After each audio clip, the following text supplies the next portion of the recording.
73वां संविधान संशोधन जो कि 1992 में हुआ था, इसका आधार कई पंचायत समितियां जो कि सन 92 से पहले बनाई गई थी, वो इनका आधार बनी थी। जैसे कि अशोक मेहता समिति, बलवंत राय मेहता समिति, जीवीके राव समिति, एल.एन. सिंघवी समिति, तुंगल समिति, गौडगिल समिति, और इनको संवैधानिक दर्जा भी इसी अधिनियम के तहत दिया गया। इसका उद्देश्य विकेंद्रीकरण और स्वशासन को बढ़ावा देना था, जिसमें भाग 9 में, संविधान के भाग 9 में कई प्रकार के संशोधन किए गए, जिसमें जनजातियों और लोकसभा ग्राम सभाओं को अधिक उन्नत, कार्यशील और उनको शक्तियां प्रदान की गई, ताकि जिला परिषद उनकी छोटी पंचायतों का हनन ना कर सके।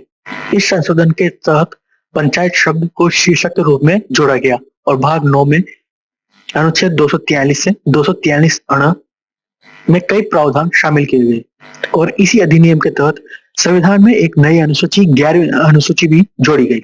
इस सूची के तहत पंचायतों को 29 कार्यकारी विषय वस्तुएं जोड़ी गई थी।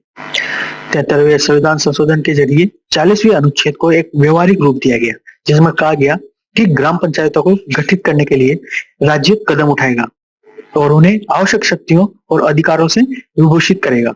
इसी अधिनियम के जरिए राज्य सरकारें पंचायती राज संस्थानों को संवैधानिक रूप से अपनाने के लिए बाध्य होगी।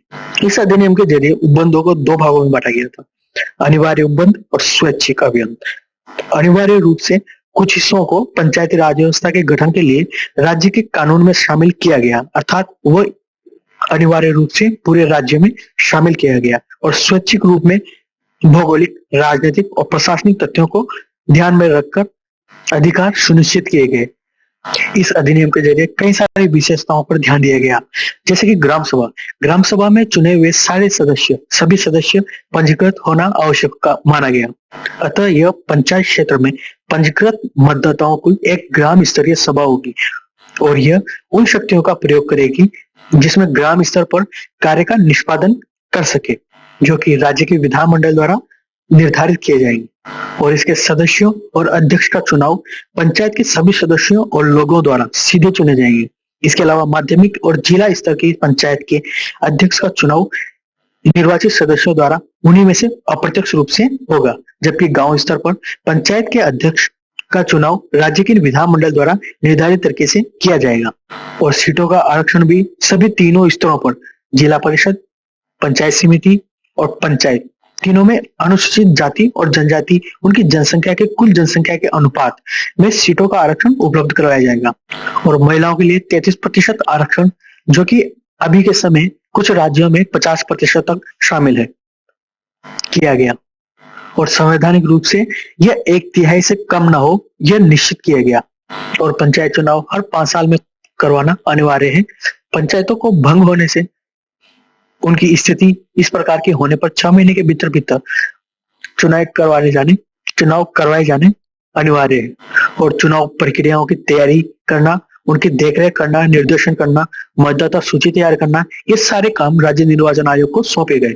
और पंचायती राज संस्थान में जो चुनाव होते हैं उनके राज्यपाल द्वारा नियुक्त आयुक्त, जो कि निर्वाचन चुनाव आयुक्त होता है, वो सीधे इसमें शामिल होगा, और उनकी सेवा शर्तें, पदावधि राज्यपाल द्वारा निर्धारित की जाती है। राज्य का राज्यपाल हर 5 वर्ष के पश्चात पंचायतों की वित्तीय स्थिति की समीक्षा के लिए वित्त आयोग का गठन करेगा।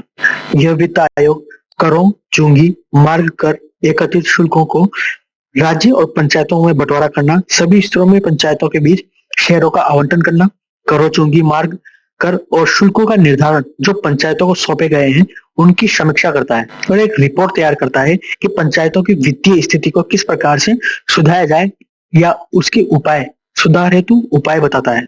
राज्यपाल आयोग द्वारा की गई सिफारिशें, अर्थात राज्यपाल आयोग भी विधानमंडल के समक्ष पंचायती विभाग की सुधार हेतु उपाय जो रिपोर्ट तैयार करता है वो विधानमंडल के समक्ष प्रस्तुत करेगा। और केंद्रीय वित्त आयोग भी कुछ इस प्रकार से सिफारिशें और रिपोर्ट तैयार करके, जिनमें राज्य वित्त आयोग की सिफारिश भी शामिल होती है, रिपोर्ट प्रस्तुत भी कर सकता है और सलाह भी दे सकता है।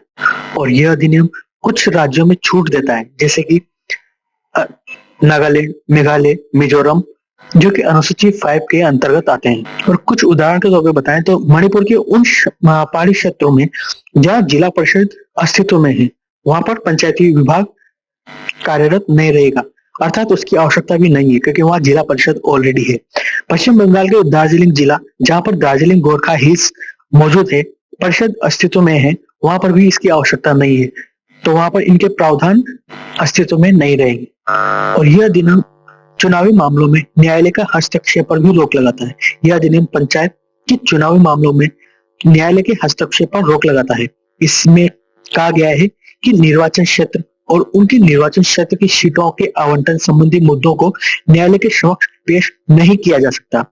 इसमें यह भी कहा गया है कि किसी भी पंचायत के चुनाव का राज्य विधानमंडल द्वारा निर्धारित प्राधिकारी अथवा तरीकों के अलावा चुनौती नहीं दी जाएगी। और 11वीं अनुसूची में 29 विषय इनमें शामिल होती है, जैसे कि कृषि, भूमि विकास, भूमि सुधार लागू करना, लघु सिंचाई, पशुपालन, मत्स्य उद्योग, वन जीवन, लघु वन उत्पत्ति, लघु उद्योग, खादी ग्रामोद्योग, ग्रामीण विकास, पीने के पानी की व्यवस्था करना, ईंधन व पशु चारा, सड़कें, पुल, तटों, जलमार्गों और अन्य साधन, पुस्तकालय, सांस्कृतिक कार्यक्रम, यांत्रिक परीक्षण, बाजार मेले, लोक विभाजन पद्धतियां, सार्वजनिक संपत्तियों की देखरेख इसमें शामिल है। इस प्रकार के 29 मुद्दे हैं जो इनमें शामिल होते हैं।